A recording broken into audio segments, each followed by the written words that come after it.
ಮಾಯಾವಿಯಲ್ಲಿ ಏನಂತ ಕೊಟ್ಟಿದ್ದಾರೆ? ವಿಚಿತ್ರ ಶಕ್ತಿ ವಿಧಿ ಅಂದರೆ ತನ್ನ ವಿಚಿತ್ರವಾದ ಶಕ್ತಿಯಿಂದ ಕುರುರೂಪ ಈಯತೆ. ಕುರು ಅನೇಕ ರೂಪಗಳು ಧರಿಸಿದ್ದಾನೆ. ಯಾವ ರೂಪ ಅದು? ಮತ್ಸ್ಯ, ಕೂರ್ಮ, ವರಾಹ, ಕೃಷ್ಣ, ನರಸಿಂಹ ಅನೇಕ ರೂಪಗಳು ಧರಿಸಿದ್ದಾನೆ. ಯಾವುದರಿಂದ? ತನ್ನ ವಿಚಿತ್ರ ಶಕ್ತಿಗಳಿಂದ ಅನ್ನೋ ಅರ್ಥ ಮಾಯಾವಿಧಿ ಅನ್ನೋದನ್ನ ನಮ್ಮ ವಿಜಯರು ಬಗ್ಗೆ ಹೇಳ್ತಾ ಇದ್ದಾರೆ. ಆದ್ದರಿಂದ ಈ ಯಾವ ಬೃಹದಾರಣ್ಯದಲ್ಲಿರುವಂಥ ಈ ಶ್ಲೋಕದ ಅರ್ಥಕ್ಕೆ ಇದು ಅರ್ಥ ಅಂತ ಹೇಳ್ತಾ ಇದ್ದಾರೆ. ಅದರಿಂದ ಏನಾಯಿತು? ಇಲ್ಲಿ ಮಾಯಾ ಶಬ್ದವು ಅಂದರೆ ಏನಾದರೂ ವಿಚಿತ್ರ ಶಕ್ತಿ ವಿಧಿ. ಮಾಯಾ ಅಂದರೆ ವಿಚಿತ್ರ ಶಕ್ತಿಗಳಿಂದ ಅನೇಕವಾದ ಮತ್ಸ್ಯ ರೂಪವನ್ನು ಹೊಂದಿದ್ದಾನೆ. ಅದಕ್ಕೆ ಅವ್ರ ಪ್ರಶ್ನೆ ಅಲ್ಲದೆ ನೀವು ಮಾಯಾ ಅನ್ನೋದನ್ನ ಶಕ್ತಿ ಅಂತ ಇದ್ದೀರಾ, ಮಾಯಾ ಅನ್ನೋದಕ್ಕೆ ಶಕ್ತಿ ಅನ್ನೋದು ಅರ್ಥ ಏನಿದೆ ಶಾಸ್ತ್ರದಲ್ಲಿನೋ ಪ್ರಶ್ನೆ. ಅದಕ್ಕೆ ಹೇಳ್ತಾ ಇದ್ದಾರೆ ಇಲ್ಲಿ ಮಾಯಾ ಅನ್ನೋದಕ್ಕೆ ಶಕ್ತಿ ಅನ್ನೋದಕ್ಕೆ ಅದು ಯಜ್ಞಂ ಮಾಯಾವಿಧಿ ಅಂದರೆ ಯಜ್ಞನಾಮಕವನ್ನು ಮಾಯಾ ಅನ್ನೋ ಶಬ್ದದಿಂದ ಹೇಳಿಕೊಟ್ಟಿದ್ದಾನೆ. ಅಂದರೆ ಭಗವಂತನು ಮಾಯಾ ಅಂದರೆ ತನ್ನ ಶಕ್ತಿ ವಿಚಿತ್ರ ಶಕ್ತಿಗಳಿಂದ ಅನೇಕ ರೂಪವನ್ನು ಧರಿಸಿದ್ದಾನೆ ಅಂತ ಹೇಳ್ತಾ ಇದ್ದಾರೆ. ಅಷ್ಟೇ ಅಲ್ಲದೆ ಇಲ್ಲಿ ಮತ್ತೊಂದು ಪ್ರಶ್ನೆ ಏನಂದರೆ ಆಯಿತು ಶಕ್ತಿ ನಿಯತ ಆಗಿದ್ದಾನೆ. ತಾನ್ ಯಜ್ಞಸ್ಯ ಮಾಯೆಯ ತಾನ್ ಆಯಾವ ಯಜ್ಞಕ್ಕೆ ಮಾಯೆಯ ಅಂದರೆ ತನ್ನ ವಿಚಿತ್ರ ಶಕ್ತಿಗಳಿಂದ ಯಜ್ಞನಾಮಕನಾದ ಭಗವಂತನು ತಾನು ಅವರನ್ನು ಉತ್ತರಿಸಿದ್ದಾನೆ ಅಂತ ಭಗವಂತನಿಗೆ ಏನು ಮಾಡಿದ್ದಾರೆ? ಮಾಯಾ ಅಂದರೆ ತನ್ನ ವಿಚಿತ್ರ ಶಕ್ತಿಗಳಿಂದ ಯಜ್ಞನಾಮಕವನ್ನು ಆಗಿದ್ದಾನೆ. ಆ ಯಜ್ಞಗಳಿಗೆ ಅವನು ಆವತ್ತಿರುವಂತಹ ಆಗಿದ್ದಾನೆ. ಆದ್ದರಿಂದ ಮಾಯಾ ಅನ್ನೋದಕ್ಕೆ ವಿಚಿತ್ರ ಶಕ್ತಿಗಳ ಒಂದು ಶಕ್ತಿ ಎನ್ನುವ ಅರ್ಥದಲ್ಲಿ ಇದು ಪ್ರಯೋಗವಾಗಿದೆ. ಆದ್ದರಿಂದ ಏನಾಯಿತು? ಮಾಯಾ ಅನ್ನೋದಕ್ಕೆ ಶಕ್ತಿ ಅನ್ನೋದರ ಅರ್ಥವು ಇಲ್ಲಿ ಸಮರ್ಥನೆ ಆಯಿತು. ಅದನ್ನು ಖಂಡಿಸ್ತೀವಿ. ಇದು ಎರಡನೇ ರೀತಿ ಬರೋಣ.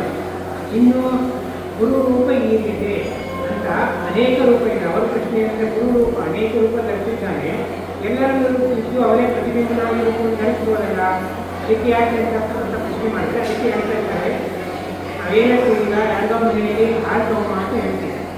ಹಾಲು ತಗೊಂಬರಕ್ಕೆ ಮೊದಲೇ ತರ್ತೇವೆ. ಅದಕ್ಕೆ ನಾವು ಬೇರೆಯವ್ರ ಏನಕ್ಕೆ ಹಾಲು ತಗೊಂಬರ ತರ್ತಾರೆ ದುಡ್ಕೊಟ್ಟಿಲ್ವಾ ಅಂತ ಅಲ್ಲ. ಅದಕ್ಕೆ ಮುಂಚೆ ಇನ್ನೊಂದು ವಾಕ್ಯ ಪ್ರಯೋಗ ಆಗಿರುತ್ತೆ. ಹಾಲು ರೂಪಾಯಿ ದುಡ್ಡಿದೆ, ಹೋಗಿ ಹಾಲು ತಗೊಂಡ್ಬಾ ಅಂತ ಹೇಳಿರ್ತೀವಿ. ಆದರೆ ಮುಂದಿನ ವಾಕ್ಯ ಏನು? ಹಾಲು ತಗೊಂಬ ಅಂತ ಮಾತಾಡ್ತೀವಿ. ಹಿಂದಿನ ವಾಕ್ಯ ಅಲ್ಲಿ ಯಾರು ವಾಟರ್ ರೂಪಾಯಿಗೆ ತಗೊಂಡು ಹೋಗ್ಬೋದು. ಹಾಗೆ ಇಲ್ಲಿ ಏನಾಗಿದೆ? ಇಂದ್ರೋ ಮಾಯಾವಿಧಿ ಗುರುರೂಪ ಇದೆ. ಇಲ್ಲಿ ಗುರುರೂಪ ಅಂತ ಈ ಶ್ಲೋಕದಲ್ಲಿ ಬಂದರೆ ಇದನ್ನು ಹಿಂದಿನ ಶ್ಲೋಕವನ್ನು ನೋಡಿ ಯಾವುದದು? ರೂಪಂ ಪ್ರತಿರೂಪೋ ಬಹುವ ಅದಸ್ಯ ರೂಪಂ ಪ್ರತ್ಯಕ್ಷಣ ಆಯಿತು. ಇಂದ್ರೋ ಮಾಯಾವಿಧಿ ಗುರುರೂಪ ಇದೆ. ಹಿಂದಿನ ಶ್ಲೋಕದಲ್ಲಿ ಏನಿದ್ದಾರೆ? ರೂಪಂ ಪ್ರತಿರೂಪೋ ಬಹುವ ಅಂದರೆ ಇಲ್ಲಿ ರೂಪಂ ಪ್ರತಿರೂಪೋ ಬಹುವ ಅಂತ ಏನಾಗ್ತಾ ಇದೆ? ಹಿಂದೆ ಹೇಳ್ತಕ್ಕಂಥ ಶ್ಲೋಕದಲ್ಲಿ ಜೀವಾಭ್ಯ ಪ್ರತಿಬಿಂಬತ್ವ ಅಂದರೆ ರೂಪಂ ಪ್ರತಿ ಅಂದರೆ ಯಾವ ಪ್ರತಿಬಿಂಬನಾದ ಜೀವನೇನಿದ್ದಾನೆ ಅವರ ರೂಪವನ್ನು ಕುರಿತು ಈ ಯಾವ ಪ್ರತಿರೂಪಂ ಬಹುವ ಅಂದರೆ ಪ್ರತಿಬಿಂಬನಾಗಿ ಭಗವಂತ ಇದ್ದಾನೆ, ಪ್ರತಿಬಿಂಬನಾಗಿ ಜೀವನಿದ್ದಾನೆ ಅನ್ನೋ ಅರ್ಥವನ್ನು ಹಿಂದಿನ ಶ್ಲೋಕದಲ್ಲಿ ಹೇಳಿದ್ದಾನೆ. ಅದನ್ನು ಅವರು ತಿಳಿದುಕೊಳ್ಳದೆ ಇಲ್ಲಿ ಗುರುರೂಪ ಅನ್ನೋದಕ್ಕೆ ಅನೇಕ ರೂಪಗಳನ್ನು ಅರ್ಥವನ್ನು ತಿಳಿದುಕೊಂಡಿದ್ದಾರೆ. ಅದನ್ನು ಕೂಡ ಇಲ್ಲಿ ಪ್ರಶ್ನೆಯಲ್ಲಿ ಆಯಿತು. ಇನ್ನು ಪರಮೇಶ್ವರ ಇನ್ನೊಂದು ಪ್ರಶ್ನೆ ಏನು ಮಾಡಿದ್ದಾರೆ ಅಂದರೆ ಇಲ್ಲಿ ಕೆಲವು ಶಾಸ್ತ್ರೀಯ ಅಂಶಗಳು ಏನು ಹೇಳ್ತಿದ್ದಾರೆ? ಇಲ್ಲಿ ಇಂದ್ರ ಶಬ್ದ ಅನ್ನೋದು ಏನಾಗಿದೆ? ಅದು ಎರಡು ಧಾತುವಿಂದ ಬರ್ತಾ ಇದೆ. ಧಾತು ಅಂದರೆ ಯಾವ ಶಬ್ದ ಯಾವ ಅರ್ಥವನ್ನು ಕೊಡುತ್ತೆ ಅನ್ನೋ ವಿಚಾರದಲ್ಲಿ ಧಾತು ಇರ್ತದೆ. ಇಲ್ಲಿ ಎರಡು ರೀತಿ ಧಾತು ಇದೆ. ಒಂದು ಇಂಡಿ ದೀಪ್ತೋ ಧಾತು ಅಂದರೆ ಇಂದ್ರ ಶಬ್ದಕ್ಕೆ ಇಂಡಿ ದೀಪ್ತೋ ಅಂದರೆ ಪ್ರಕಾಶಮಾನನಾದಂತಹ ಭಗವಂತ ಅಂದರೆ ಇಂಡಿ ದೀಪ್ತ ಅಂದರೆ ಪ್ರಕಾಶಮಾನ. ಇನ್ನೊಂದು ಧಾತು ಇದೆ, ಅದು ಯಾವ ಹೇಳ್ತಾ ಇದೆ ಅಂದರೆ ಇಡೀ ಪರಮೇಶ್ವರ್ಯ ಅಂದರೆ ಇಡೀ ಪರಮೇಶ್ವರ್ಯ ಅಂದರೆ ಪರಮವಾದ ಐಶ್ವರ್ಯ ಅವಳು ಅನ್ನುವಂಥ ಅರ್ಥ ಆ ಯಾವ ಇಂದ್ರ ಶಬ್ದಕ್ಕೆ ಬರ್ತಾರೆ. ಅವರ ಪ್ರಶ್ನೆ ಏನು ಅಂದರೆ ಇಂಡಿ ದೀಪ್ತಿ ಧಾತುವನ್ನು ಏನಿದೆ ಅದನ್ನೇ ಇಟ್ಕೋಬೋದು.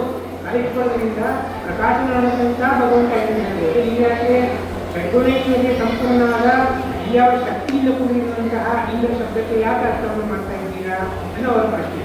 ಅದಕ್ಕೆ ಅದರಲ್ಲಿ ಆ ಶಸ್ತ್ರವನ್ನು ಅಂದರೆ ಆ ಯಾವ ಸೂತ್ರವನ್ನು ಹೇಳಿ ಇಲ್ಲಿ ನೀವೇನು ಮಾಡ್ತಾ ಇದ್ದೀರಾ? ಹಿಂದೆ ಬಂದಂಥ ಶ್ಲೋಕ